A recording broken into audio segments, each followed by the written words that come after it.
حضرت ابو بکر صدیق کا زمانہ تھا تو ایک شخص ملک شام کا رہنے والا، بڑا قرضہ چڑھ گیا اس پہ، تو وہ حضرت ابو بکر صدیق کے پاس آیا، کہنے لگا آپ امیر بھی ہیں اور امیر بھی ہیں، دونوں باتیں، ایک امیر یہ ہے کہ مسلمانوں کے سربراہ ہیں، اور دوسرا اللہ نے آپ کو مال و دولت بھی عطا فرمایا ہے، تو میرے اوپر قرضہ چڑھ گیا ہے تو مہربانی فرمائیں۔ وہ کہتا ہے حضرت صدیق اکبر نے میرا ہاتھ پکڑا، گھر کے اندر لے گئے، باہر سے دروازہ بڑا اعلیٰ تھا لیکن گھر کے اندر گیا تو چارپائی بھی کوئی نہیں تھی، کھجور کی چٹائیاں بچھی ہوئی تھی، کھجور کی چھال کی، اور وہ بھی پھٹی ہوئی۔ فرماتے ہیں سیدنا صدیق اکبر نے بٹھا لیا مجھے اور مجھے کہنے لگے یار تجھے ایک عجیب بات نہ بتاؤں؟ کہ بتائیے۔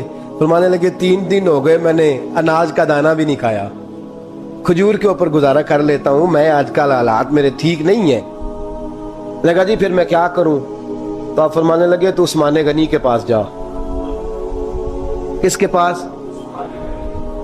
شخص کہنے لگا جی مجھے تو بہت سارے پیسے چاہیے۔ تو آپ نے فرمایا تیری سوچ وہاں ختم ہوتی ہے جہاں سے عثمان کی سخاوت شروع ہوتی ہے، تیری سوچ وہاں تو جو سوچتا ہے نا اتنے ملیں گے، تیری ختم ہوتی ہے سوچ جہاں سے عثمان کی سخاوت شروع ہوتی ہے، تو جا۔ کہنے لگا جی آپ کا نام لوں؟ فرمایا ضرورت ہی نہیں پڑے گی،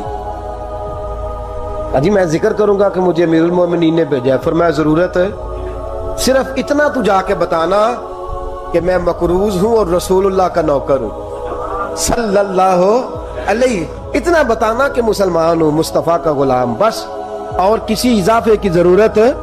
کہا جی وہ دلیل مانگیں گے؟ فرمایا عثمان خیرات کرتے تفتیشیں نہیں کرتا، عثمان اللہ کی راہ میں دیتے ہوئے تفتیشیں 10 روپے دینا اور 100 بات سنانا فقیر کو، تک تو نہیں نا، 10 روپے اور 100 قسم کے تانے نہ دے تو میاں چشم پوشی کر جا، تجھے کس نے اجازت دیا ٹٹولنے کی، پھولنے کی اور کرودنے کی؟ یہ حال اگر تیرے ساتھ کیا جائے، رب اگر تجھے ٹٹول کے دے تو تیرا کیا بنے؟ رب کریم اگر تجھے ٹٹول کے دے کہ پہلے بتا نمازیں کتنی پڑھی ہیں، سویرے اٹھتا ہے کہ نہیں، تو تیرا کیا حال ہوگا؟ تو ٹٹولتا پھرتا ہے 10 روپے دینے کے لیے۔ حضرت عثمان غنی کی عادت نہیں، وہ شخص کہتا ہے میں چلا گیا، پوچھتا پچھاتا دروازے پہ پہنچا، دروازے پہ دستک دی تو حضرت عثمان غنی کے اندر سے بولنے کی آواز ہے، اپنے بچوں کو ڈانٹ رہے ہیں، کہتے ہیں یار تم لوگ شہد کے اندر، دودھ کے اندر شہد ملا کے پیتے ہو، خرچہ تھوڑا کم کرو، اتنا خرچہ تم نے بڑھا دیا ہے، تم دودھ کے اندر دودھ بھی میٹھا شہد بھی میٹھا، ایک چیز کھا لو، کو بیمار ہو 2 چیزیں استعمال کرتے ہو۔ کہتے ہیں میں نے کہا ابو بکر تو بڑی باتیں بتا رہے تھے، اور اس قسم کے کئی واقعات حضرت عثمان غنی کے ساتھ ہوئے، وہ تو بڑی باتیں بتا رہے تھے، اور یہ آدمی دودھ شہد سے لڑائی کر رہا ہے، اور مجھے کئی 1000 درہم چاہیے، دینار چاہیے، مجھے دے گا؟ فرماتے ہیں اب وہ ڈانٹ کے باہر آئے، میں دروازے پہ تھا، آتے ہی کہنے لگے میں آیا نا تو جب میں نے السلام علیکم کہا تو وہ سمجھ گئے میں مسلمان ہوں۔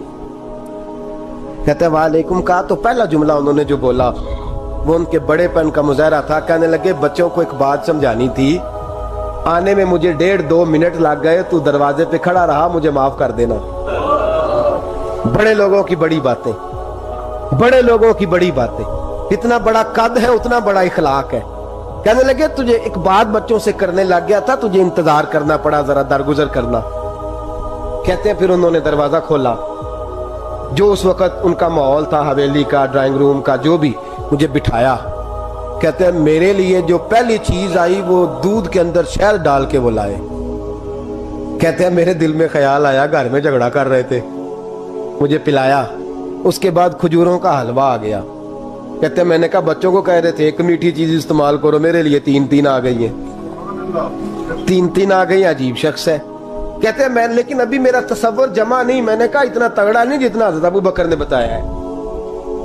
کہتے ہیں کھلا پلا کے نا پھر پوچھنے لگے کیسے آئے ہو، کیسے آئے ہو؟ تو کہتے ہیں میں نے کہا کہ جناب میں مجبور ہوں، آج بہت سارے لوگ ہیں نا جن کے پاس کسی کی بات سننے کا ٹائم ہی نہیں، کہتے ہیں موٹی موٹی بات کریں، آخری۔ حضرت عثمان غنی پوری کھلا پلا کے کہنے لگے کیسے آنا ہوا؟ کہتے ہیں میں نے کہا جی میں مسلمان ہوں، ملک کے شام کے مضافات کے ایک گاؤں کا رہنے والا ہوں، کچھ کاروباری مشکلات آئیں تو میں مقروض ہو گیا، میرے اوپر قرضہ ہے، مجھے کچھ پیسوں کی حاجت ہے۔ فرمانے لگے میں نے کچھ پیسے کہا، انہوں نے ایک آواز دی تو ان کا غلام آیا ایک اونٹ کے اوپر لدا ہوا سامان لے کے۔ کس کے اوپر؟ اونٹ کے اوپر۔ کہتا ہے مجھے 3000 اشرفیوں کی ضرورت تھی، میں نے بتایا نہیں 3000 چاہیے۔ اونٹ آیا تو حضرت عثمان غنی کہنے لگے اس اونٹ پر تیرے لیے، تیرے گھر والوں کے لیے میں نے کپڑے بھی رکھوا دیے، کھانا بھی رکھوا دیا اور 6000 اشرفیاں بھی رکھوا دیے، تو پیدل آیا ہے تو اب اونٹ لے کے جا۔ کہتے میں نے کہا حضور اونٹ واپس کون کرنے آئے گا؟ کہنے لگے واپس کرنے کے لیے دیا ہی نہیں تو تحفہ ہے، تو لے جا۔